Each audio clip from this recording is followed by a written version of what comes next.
So,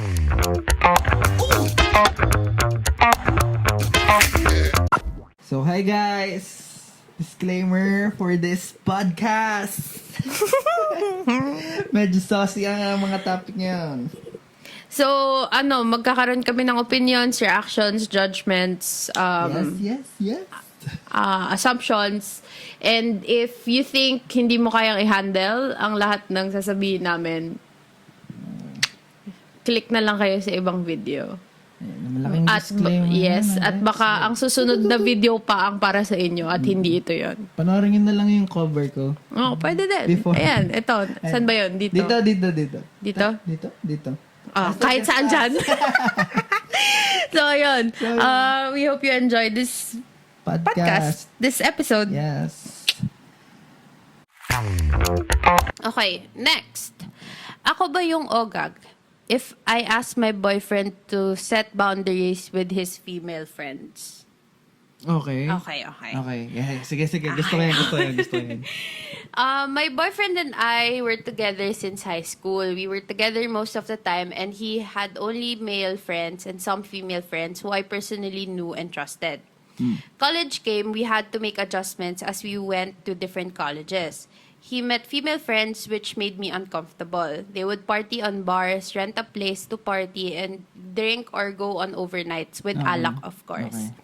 I would tell my boyfriend how uncomfortable it made me feel, and he would apologize over it, but no definite action was made to change this behavior.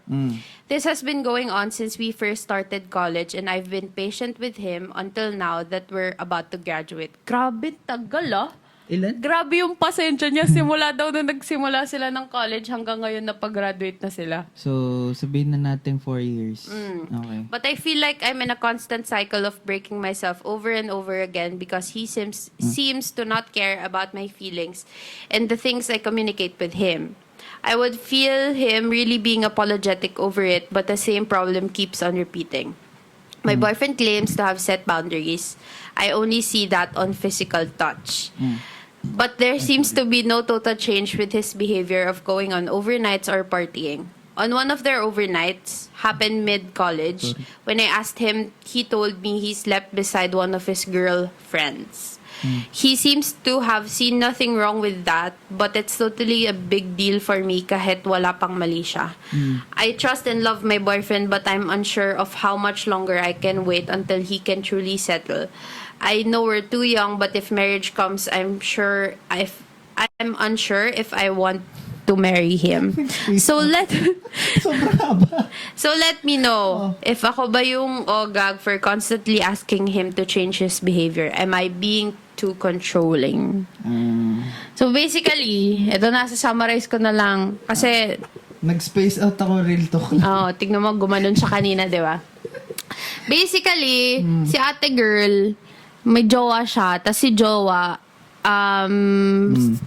nagpa-party siya with girlfriends. Okay. Tapos nag-overnight pa daw. Tapos, Isa yung sa huli kasi nakatabi niya pa matulog. Without action and all. Nagsasorry naman daw si boyfriend. Tapos, inuulit lang din. Na-communicate na ni ate girl na hindi nga siya okay doon sa ganon. Excuse me. Sa akin lang, parang, alam mo yun, yung respecting your partner. Na ikaw yung nandun sa other side. Sinabi na nung partner mo na di siya comfortable dun sa situation. Parang ikaw na yung bahala dun kung ano yung gagawin mo. Hindi yung, anong tawag dito? Hindi na kailangan ulitin pa. So, ibig sabihin parang binabaliwala mo yung sinasabi ng part, yung Feelings. yung nafe-feelings. Huwag ka sumabay. Ang bagal mo magsalita. Yung nafe-feel ng partner mo. So, parang in her, yung sa nararamdaman niya, para siyang nai-invalidate. Parang, kaya siya rin siguro naglagay nung ganyan. Pero, may side din na yung tiwala mo dun sa partner. Gets mo ba? Oo. Yung tiwala mo dun sa partner mo, sa case nung girls dun sa guy, siguro may pinagdaanan in the past si ate mo, girl. Medyo kulang Nag-assume pa siya. yun. Oo, nag-assume Oo. na ako. Siyempre, malay mo, nasaktan siya, na ganun yung nangyari sa kanya noon, di ba? Hindi rin naman natin siya masisisi. Pero, yun nga, hindi, yung, natapos ko ba yung other side?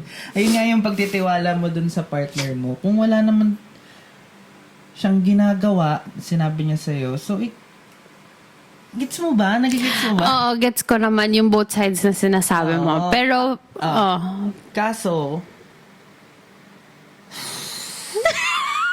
my mind is not minding. Sige, ikaw na. ako naman muna. Baka pumasok ulit eh. For me, ano yung tanong niya? Kung controlling ba siya? Para sa akin, girl, iwan mo na yan. Ay, parang naging controlling siya dahil Kasi sa actions ng lalaki. Oo. Ganun yung Oo ganun nga. yung nangyari. Oo nga. Oo nga. Para sa akin, kung ako lang yon, iwan mo na lang. Kasi parang hindi ka nire-respect Oo, eh. tsaka hindi ka peace. Oo, hindi ka at You're peace not at sa peace. relationship.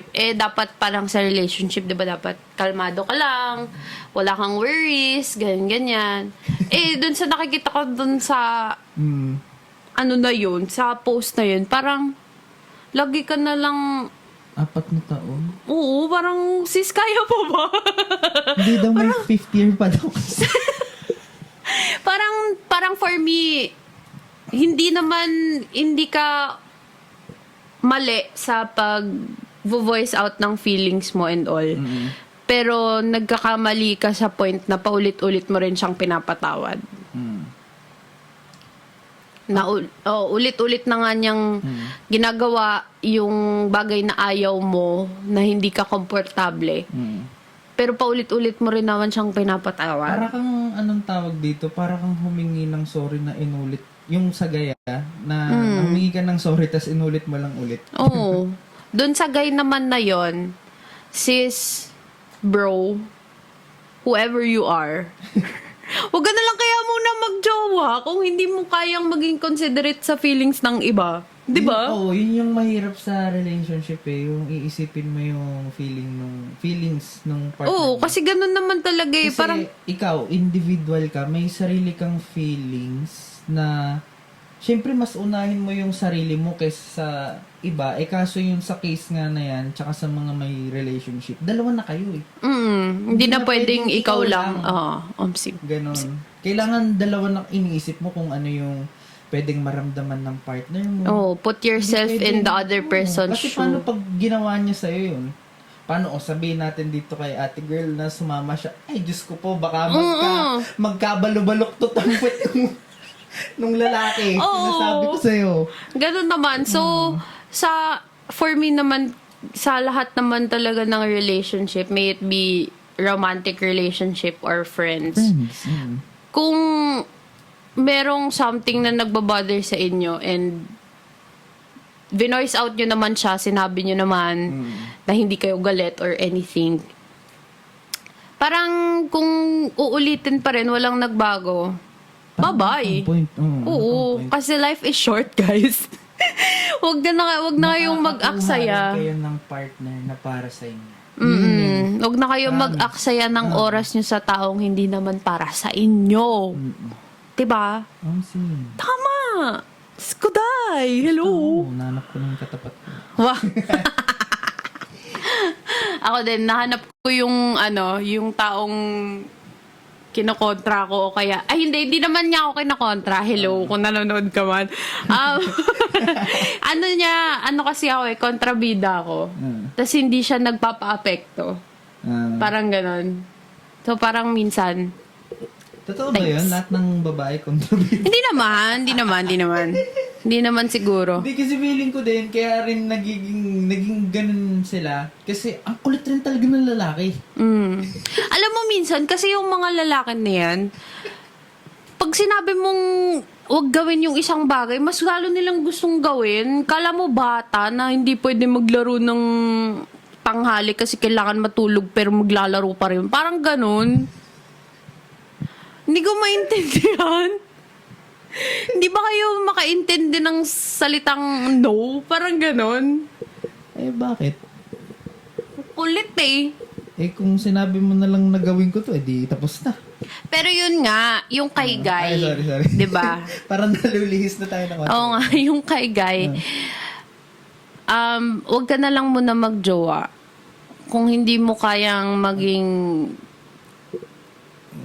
Hindi mo kaya pang isipin na dalawa kayo sa relationship. yeah.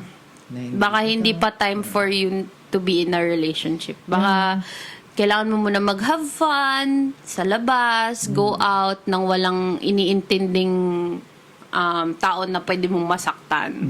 Yun. Sunto kaya dito. Kay ate girl, hindi pa yan yun. Baka hindi pa yan yun. Kung hindi pa siya yan, or kung siya man yan, yung magiging future mo, baka hindi pa ngayon yung right time for the both of you. Ayun. Okay.